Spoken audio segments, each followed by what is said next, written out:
So if we start from where the linear accelerator concept has started, so it was started at around 1924. There was a scientist called Ising. He published a research paper that if we like previous to that we had that KV cathode ray tubes. So cathode ray tubes was a big research topic in 1800s, 1880s, 90s. So then they have already developed all those cathode ray tubes.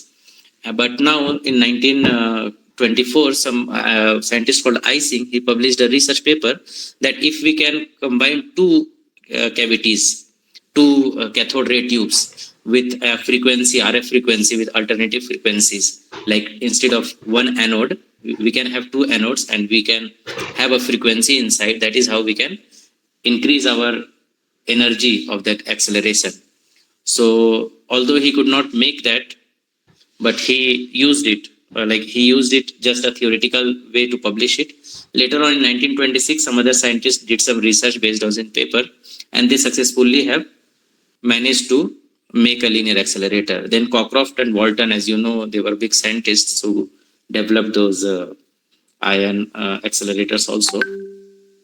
So they are the ones, they got it developed, but they are not the first one. In 1926, someone else, I forgot the name, he developed the linear accelerator for the first time. Then Cockcroft and Walton and Rutherford and most of the scientists started working on it.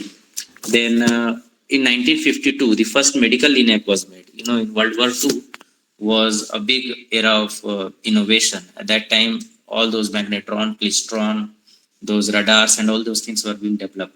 So soon after the World War, the medical linac now can be very easily developed.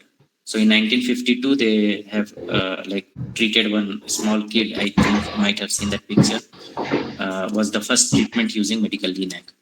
The MLCs and other things and those jaws and those several other things kept on coming later on. In 1965, the MLCs came, like the first idea of MLCs. And in 1982s in Stockholm, the IMRT was first conceptualized. So this is a brief timeline of our medical linear accelerator.